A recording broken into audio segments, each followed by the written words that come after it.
what's with the brown shoes? Oh, jeez. I was hoping you were going to see that. I would think she brought it up to me. That's what it was. Okay, these are for you. Oh, honey, these are so sweet. These are actually really nice. You like them? Great. You need to talk to some boyfriends that I'm thinking about having.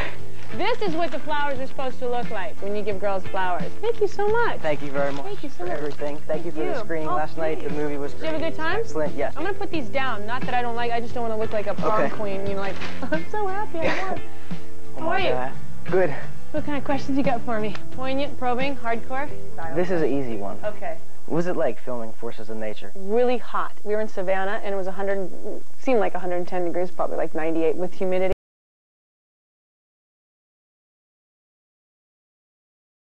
I had a really wicked sense of humor, which made it easy. It was excellent. I mean, we had such a great time last night. We really enjoyed it. Everybody there did too. Did it feel like a chick flick? No, I didn't think it was that way at all.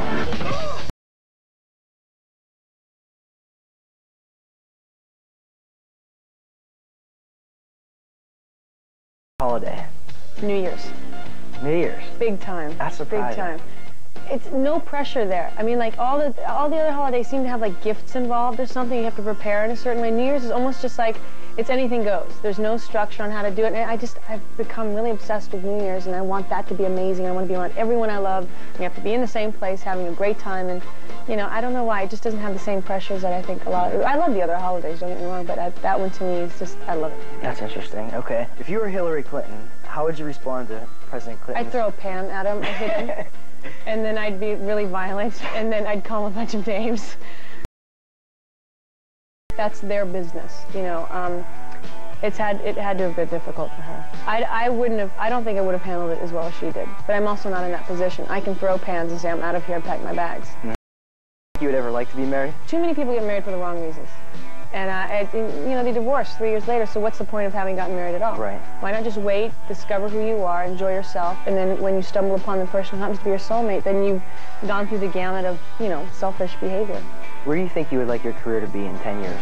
You know what? I'm not really concerned about my career in 10 years. I'm more concerned about my quality of life in 10 years. You know, where I want to be. I'd love to have kids by then, absolutely. Not that I'm complaining or anything. I want to travel. I want to do exactly the same thing I'm doing right now, which is whatever I want. and when you have a partner, I think it just makes it that much more fun. You have a partner in crime. What was your first job?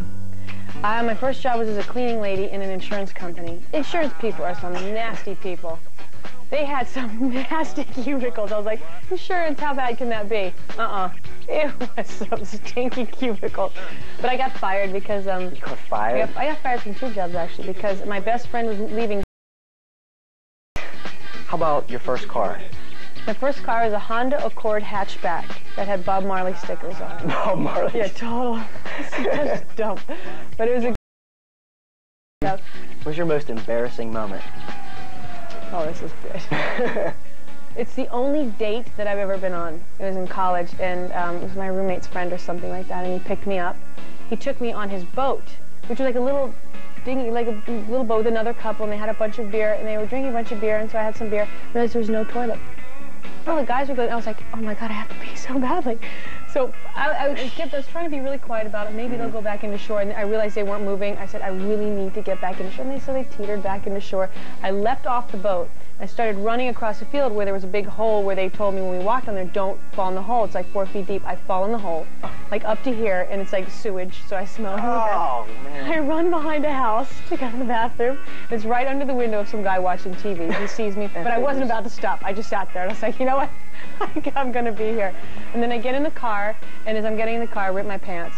So I not only smell bad from the sewage that I fell in, I rip my pants, and I ask him to bring me back to the dorm so I can change, essentially ditch him, and he tried to get a good night's kiss. You know, even when I smelled as bad as I did, I was like, and then I went home. That was the only, that's why I never casually date anymore. So you don't casually date at all anymore? No. Usually when it's like, I usually know somebody for a while, and I've gotten to know them for a while, and then we start dating. We end up going out for 4 years or something crazy like that. Yeah, so I usually date people that have been my friends for a while. I just date my friends. Gotta be friends first. Yeah, exactly. Yeah, I tend to do it that route. What was your favorite television show?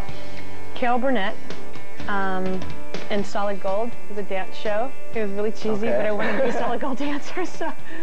Well, hey, thank you very much. You are a true class act. I mean, there's no one that can hold a candle to the type of personality that you possess. You've been a great influence in my life. And oh, please. That's, you know, You are so unbelievably sweet. I had no idea what to expect. I was like, okay, what's coming in the room? And that you have your own camera crew, I think is awesome. You're welcome. You're so sweet. This is a dream come true. Oh, thank you, baby. Isn't he a cutie? Well, what are you coming in for an intimate moment? Go away. Go away. Affection, affection, affection. How do you feel Hollywood has affected